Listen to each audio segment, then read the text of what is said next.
श्रीमहागणाधिपतये नमो नमः। श्रीमहासरस्वत्यै नमः। श्रीगुरुभ्यो नमः। हरिः ओम्। ఓం నమో భగవతే శ్రీరమణాయ నమః. అయితే మనం చెప్పుకుంటున్నటువంటి శ్రీరమణులు చెప్పిన కథలు ఆ పుస్తకంలో మొదటి కథ పూర్తి చేసుకున్నాం, కొండ అల్లుడు.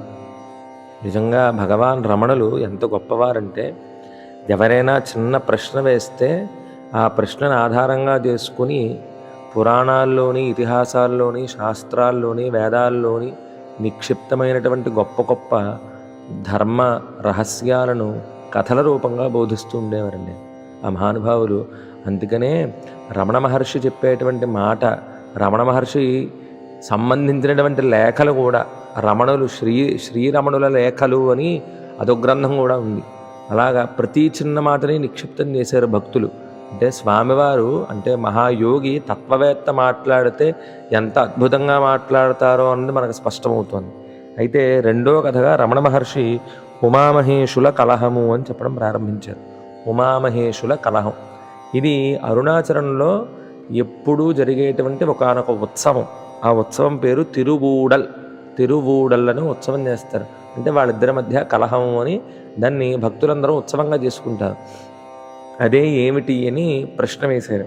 ఏంటంటే దాదాపుగా నవంబర్ 23, 1945లో హిందూ సుందరి అనేటువంటి పత్రికలో స్కాంద పురాణంలోకి సంబంధించినటువంటి ఒకనొక కథ ప్రచురితమైంది.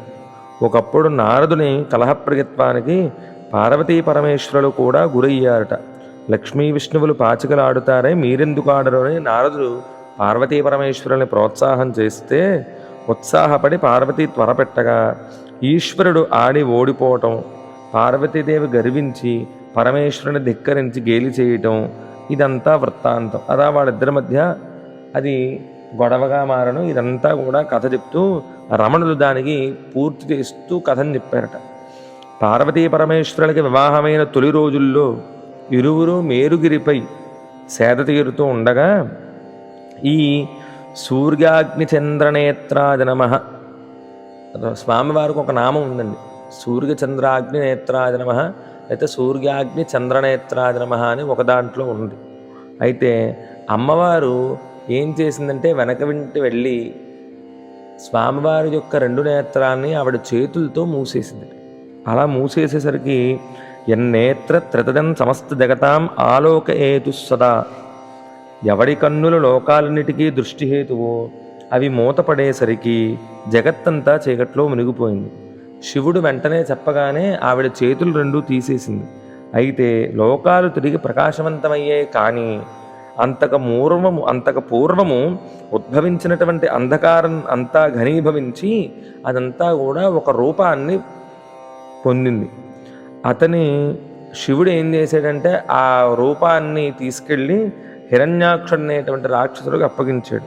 వాడు చీకట్లో నుంచి పుట్టాడు గనక వాడికి అంధకాసురుడు అని పేరు పెట్టారు. అయితే వాడు బ్రహ్మ గురించి తపస్సు చేసి గొప్ప గొప్ప వరాలను పొంది ఆ మదం చేత స్వైర విహారం చేయడం మొదలుపెట్టాడు. చివరికి ఒకనాడు మందరగిరిపై ఉన్నటువంటి జగన్మాతను కూడా మోహించడం ప్రారంభించాడు. ఆమెను తనకు అప్పగించమని పాశుపత వ్రతం పూని ఉన్న పశుపతికి కబురు పంపాడంటే, పాశుపత వ్రతం అనేటువంటి ఒకానొక వ్రతం తపస్సు చేస్తున్నట్టండి శివుడు. ఆ తపస్సులో ఉండగా శివుడికి కబురు పంపేట, నీ భార్యను నాకు అప్పగించు అని. అయితే వ్రత భంగం కాకూడదని శివుడు అక్కడి నుంచి లేచి వేరే రహస్యమైనటువంటి స్థలానికి వెళ్ళిపోయాడు. అయితే మాయావైన అంధకాసురుడు శివుడి రూపం ధరించి ఒంటరిగా ఉన్న పార్వతీదేవి దగ్గరికి చేరుకోపోతే అమ్మవారు ప్రమాదం గ్రహించి అతనిని సంహరించడం వల్ల భర్త వ్రత దీక్షకు భంగం అవుతుందేమో అని భావన చేసి సూక్ష్మరూపిణిగా మారి తన తోటలో పెరుగుతున్నటువంటి శ్వేతార్కము అంటే తెల్లజిల్లేడు పుష్పంలో దాక్కుని ఉంది అమ్మవారు. ఆ రోజు నుండి ఆ పుష్పము శివుడికి అత్యంత ప్రీతికరంగా మారింది. మూలాధార చక్రం గణపతి స్థానం కాగా శ్వేతార్క మూలము అంటే మరి అమ్మవారు ఉంది కాబట్టి ఇంక శ్వేతార్కం సాక్షాత్తు అమ్మవారి స్వరూపం అయిపోయింది ఆ వృక్షం. అందుకని సాక్షాత్తు శ్వేతార్క మూలం గణపతి అయింది. ఇప్పటికీ మనం చూడవచ్చునండి చాలా చోట్ల నేను ప్రత్యక్షంగా చూశాను. 100 సంవత్సరాలు దాటినటువంటి ఏదైనా తెల్ల జిల్లేడ వృక్షం కింద మీరు వేరు తీస్తే ఆ వేరు సాక్షాత్తు గణపతి విగ్రహంలా ఉంటుంది. మనం ఎక్కడైనా చూడొచ్చు. ఇప్పటికీ కూడా మనకి ఎక్కడైనా క్షేత్రాలకు ఎక్కడికైనా పెడితే తెల్ల జిల్లేడుతో చేసినటువంటి గణపతి బొమ్మలు అమ్మడం మనం చూస్తూ ఉంటాం. అయితే స్వతహాగా తెల్ల జిల్లేడు చెట్టు కొట్టకుండా 100 సంవత్సరాలు 50 సంవత్సరాలు పైబడి ఉంచినా అందులో ప్రత్యక్షంగా గణపతి రూపం తయారవుతుందని అలా ఉన్న విగ్రహాలు కూడా నేను చాలా ప్రత్యక్షంగా చూడటం జరిగింది. అయితే అమ్మవారు కనిపించకపోయేసరికి అంధకాసురుడికి శివుడి మీద విపరీతమైనటువంటి కోపం వచ్చి యుద్ధ భేరి మోగించాడు. సరే, ఇంకా దీక్ష అవసాన సమయంలో, ఇంకా దీక్ష చివరికంటా ఉంది, ఇంకా దీక్ష పాడు చేయకూడదు అన్న ఉద్దేశంలో శివుడు ఉండగా దేవతలందరూ వచ్చి ఆ అంధకాసురుడిని నిరోధించి శివుడి వ్రతం భంగం కాకుండా ప్రయత్నం చేశారు. అయితే ఈలోపు వాళ్ళు ప్రయత్నం చేస్తుండగా శివుడి యొక్క దీక్ష పూర్తయ్యి శంకరుడు ఉద్యమించి ఆ అంధకాసురుణ్ణి తన త్రిశూలంతో గుచ్చి పైకెత్తేసరికి వాడి దగ్గర రక్తం లేదండి. వాడి చీకటి నుంచి పుట్టాడు కదా, వాడి పాపమంతా కూడా క్షీణించిపోయింది. ఆ మహాదేవుడు పాదాలపై పడి శరణ వేడితే కరుణాసాగరుడైన ఆ భూతనాథుడు ఏం చేశాడంటే ఆయన్ని సంస్కరించి శివుడి గణంలోనే ఒక అధ్యక్షుడిగా పదవినిచ్చాడు. అతనికి భృంగి అని పేరు పెట్టారు. భృంగి అనే పేరుతో ప్రఖ్యాతుడు అయ్యాడు. అయితే పూర్వాశ్రమంలో అమ్మవారి పట్ల తను అనుచితంగా ప్రవర్తించిన కారణంగా పాపం ఆవిడ పట్ల భక్తి చేయలేకపోయాడు. భక్తితో ఆవిడ అర్చించలేకపోయాడు భృంగి. వీరశైవుడు అయ్యాడు. ఎప్పుడూ శివుణ్ణే పూజించేవాడు. పార్వతీ పరమేశ్వరుడు ఇద్దరూ ఉంటే వాళ్ళిద్దరి మధ్యలోంచి దూరి శివుడికి మాత్రమే ప్రదక్షిణం చేసేవాడు. అయితే శివ అంటే అమ్మవారు, శివ అంటే స్వామివారు. ఈ శివ అపచారం చేయడం మొదలుపెట్టేట. అంటే అది పాపం గ్రహించలేకపోయాడు. అంటే అమ్మవారిని విడిచిపెట్టి శివుడిని మాత్రమే పూజ చేయడం ఎంత ప్రమాదకరమో గ్రహించలేకపోయాడు. శివశక్త్యాయుక్తో అంటే శివశక్తులు ఇద్దరూ ఒక్కటే అని గ్రహించలేకపోయాడు. అయితే అప్పుడు అమ్మవారు ఏం చేసిందంటే తన బాధ, అయ్యో నన్ను విడిచిపెడుతున్నాడే అని స్వామివారికి నివేదిస్తే ఒకనాడు భృంగి అదే ప్రకారం ప్రదక్షిణం చేస్తూ ఉండగా శివుడు అర్ధనాదీశ్వరుడిగా నిలబడితే ఆ రకంగానైనా పార్వతీదేవికి ప్రదక్షిణ చేసిన వాడవుతాడేమో అని శివుడు అనుకున్నాడు.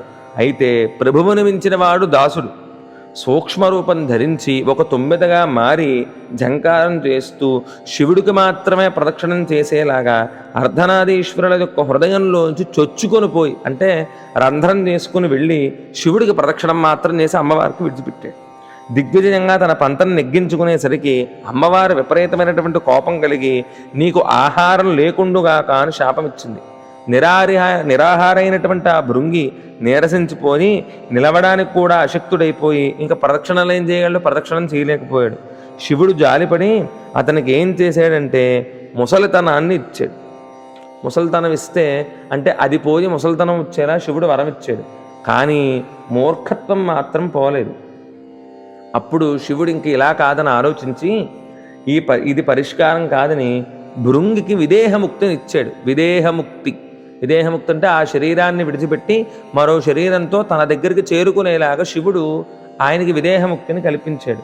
అలాగ పాపం ఆయన్ని భృంగిని తనకు దూరంగా ఉండకుండా చేసాడండి శంకరుడు ఎంత దయామయుడో, తన భక్తుణ్ణి తన దగ్గరికి ఎలా తెచ్చుకోవాలో, ఎప్పుడూ తన దగ్గర ఎలా అట్టే పెట్టుకోవాలో ఆయనకి బాగా తెలుసును. అయితే భృంగి పట్ల తన క్రోధం నెరవేర్చుకునే అవకాశం కోల్పోయింది అమ్మవారు. అందుకని ఆ కోపాన్ని శివుడి పైకి మళ్లించి ఆయన బయటికి వెళితే ఆయన్ని బయట ఉంచేసి లోపల తాళం వేసేసుకుని ఇవిడి తలుపులు. శివుడు పాపం బతిమాలాడు, కానీ ఆ బతిమాలతాలు ఏం పనిచేయలేదు. అయితే ఆ మిగతా కథ అంతా కూడా అరుణాచలానికి సంబంధం అండి. అమ్మవారి చేత విడిచిపెట్టబడినటువంటి శివుడు పాపం ఒంటరిగా బయలుదేరి అరుణాచలం దగ్గరకు వచ్చి అక్కడ గిరి ప్రదక్షిణంగా నడవడం మొదలు పెడితే ఉన్నాములై అంటే అపీత కుచాంబ, అక్కడ తీర్థం ఉందండి. ఉన్నాములయం తీర్థం ఉంది తిరువన్నామలైలో. అయితే అక్కడికి చేరేసరికి అమ్మవారి చేత అక్కడ మాతృగా గణమని ఒక గణం ఉందటండి. ఆ గణం మొత్తం శివుణ్ణి బంధించి శివుడుకున్నటువంటి మొత్తం వస్త్రాలు మొత్తం సమస్తం అన్నీ కూడా నిలువు దోపిడీ చేసేసేట. పాపం దిగంబరుడై ముందుకు వెళ్ళలేక ఒక చోట పక్కగా చెట్టు దగ్గర కూర్చున్నట్టండి శివుడు. ఆలోచించగా అప్పుడు శివుడికి జ్ఞాపకం వచ్చిందట, తన భక్తుడైన సుందరమూర్తి ఇటువంటి వాటిల్లో బాగా కలహాల్లో బాగా ఆరితేరిన వాడు కదా సయోధ్య, అంటే కలహాలు వచ్చినప్పుడు దాన్ని సయోధ్య చేయడంలో గొప్పవాడు కదా అని శివుడు ఆలోచించి తన భక్తుడైనటువంటి సుందరుని దూతగా వెళ్ళి అమ్మవారితో మాట్లాడమని చెప్పాడు. అయితే అప్పుడు వెంటనే సుందరుడిని పిలిచి స్వామివారు, అయ్యా కాస్త సయోధ్య చెయ్యి, నాకు పార్వతీదేవి కంటే అదెంత పనిదేవా అని అన్నాడు. ఆ అనుభవశాలి అయినటువంటి సుందరుడు శివుడికి మహాభక్తుడు అతను. ఆలయానికి వచ్చి శివదత్తమైన తన తమిళ గానామృతలహరిని దేవిపరంగా గొప్పగా కీర్తన చేసేట సుందరుడు. అయితే అతడి స్తోత్ర సుధా తుషారముల జల్లులో అమ్మవారు పరవశించిపోయిందటండి. పరవశించిపోయి నిండైన తన దివ్యమంగళ విగ్రహాన్ని దర్శనమిచ్చింది ఆ సుందరుడికి. అయితే ఆమె పాదాలను అభిషేకించి తన గానరస గంగతో వెన్నెలలా కరిగిపోయిన మాత భక్తునిపై వరాలు గుప్పించింది. అంటే ఏం వరం కావాలో కోరుకో అంటే అప్పుడు చతురుడైన సుందరుడు మాతాపితరుల యుగళ దర్శనాన్ని అనుగ్రహించమన్నాడు. అంటే నువ్వు పరమేశ్వరుడు ఇద్దరూ కలిసి వస్తే చూడాలనుందమ్మా అని అడిగేటండి. అంటే అక్కడతో పోయింది కదా. వెంటనే అమ్మవారి కోపం కర్పూరహారతలా కరిగిపోయింది. శివునితో వెంటనే చేరుకుని ఇద్దరూ కలిపి ఆ సుందరుడికి అద్భుతమైనటువంటి దివ్యమంగళ విగ్రహాన్ని దర్శనమిచ్చారు. ఈ దివ్య లీలా విలాసాన్ని ప్రతి సంక్రాంతి నాడు అరుణాచలేశ్వర స్వామివారి ఆలయంలో తిరుబూడల్ అనేటువంటి పేరుతో గొప్ప ఉత్సవం నిర్వహిస్తారు అని రమణ మహర్షి అంటూ అన్నారటండి. ఆది దంపతుల కలహాలు కూడా భక్తులకి ఉత్సవాలుగా పరిణమించి లోక కళ్యాణం కావిస్తాయి సుమా అని ఈ దృష్టాంతమంతా కూడా రమణ మహర్షి చెప్పుకుంటూ వచ్చారండి. అంత అద్భుతమైనటువంటి రమణ మహర్షి మనల్ని అందరినీ ఉద్ధరించారనడానికి ఇంకింతకన్నా ప్రత్యక్ష ఉదాహరణ అక్కర్లేదు. సర్వం శ్రీ అరుణాచలేశ్వర పరబ్రహ్మార్పణమస్తు.